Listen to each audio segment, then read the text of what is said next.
So how does one then live the Christian life? Well, a scribe asked, "Which commandment is the greatest of all?"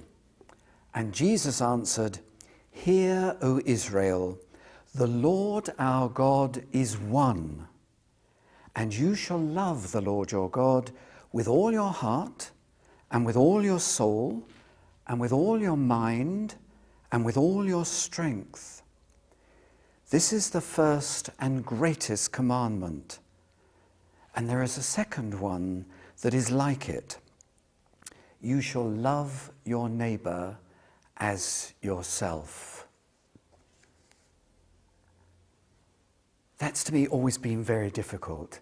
How do you love God? What does it mean to love God?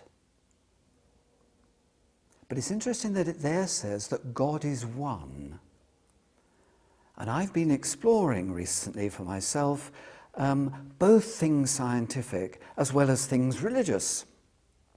And it seems to me that if God is one, God embraces absolutely everything. Whatever that understanding is, there is a unity about it.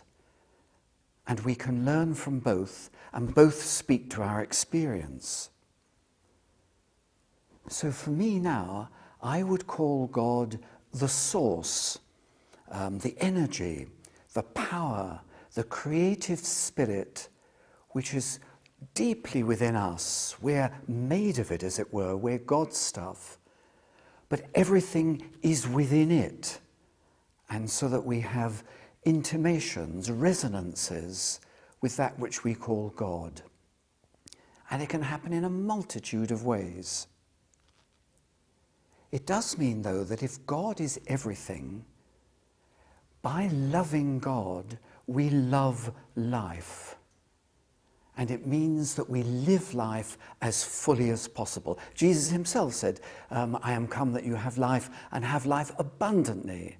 And it's something about the abundance of life, living absolutely fully, making a commitment. And we all know from literature, Shakespeare's Falstaff, we all enjoy. He's a robust character, he's a real liver, whereas Molière's miser is a narrow-minded, life-denial, bit of a skinflint. But yet maybe there's something more as well. Because in that quotation, we're called to love life, not only with our strength and our bodies, but with our mind and with our soul. So clearly, loving God is something about ethics, about the quality of life, about the morality, about the relationships within it. We live with our heart. It's nothing about perfection, because we're not perfect. That's impossible. But we can be rounded and complete. My great heroine is Elizabeth Fry. She did marvellous things. She went into the hell of Newgate. She helped to change our attitude towards prison reform and so on. But on the sly, she loved lining her very simple clothing with a bit of velvet and a bit of fur underneath. She liked good food. She liked drink. She loved music. She could play the piano and so on. A lot of things that the plain Quakers didn't do. She was a fancy Quaker, and for me, a full and lovely Quaker. Now, how do we love our neighbour then? And who is our neighbour? Well, clearly now with television and the news, everything is on our doorstep. And we can't take it all on board. So for myself, well, I do what early Quakers did in different ways, and many do today. We tithe ourselves rather than send a tithe to the church. And I would send a proportion of money to Oxfam or to Amnesty International, and those things I'm concerned about. But as well as that, I would try and work with people. My family said, because I was quite good at maths, why not go into banking? Luckily, I went into teaching and became a school teacher and worked with young people. And the classroom is always a creative, interactive place. I taught English and drama, so was absolutely involved in telling stories of all different kinds. And that was the mythos.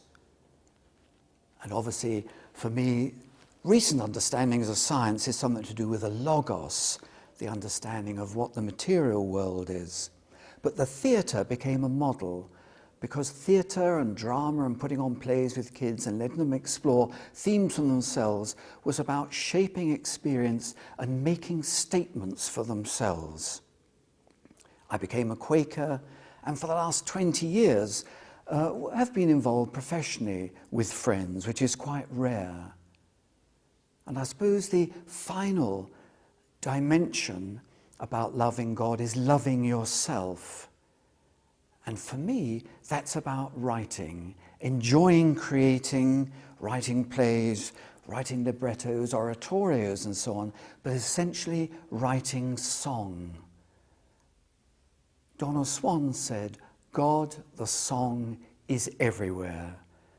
There's the words, there's the music, there's the mythos and the logos. Together, the song is a unity.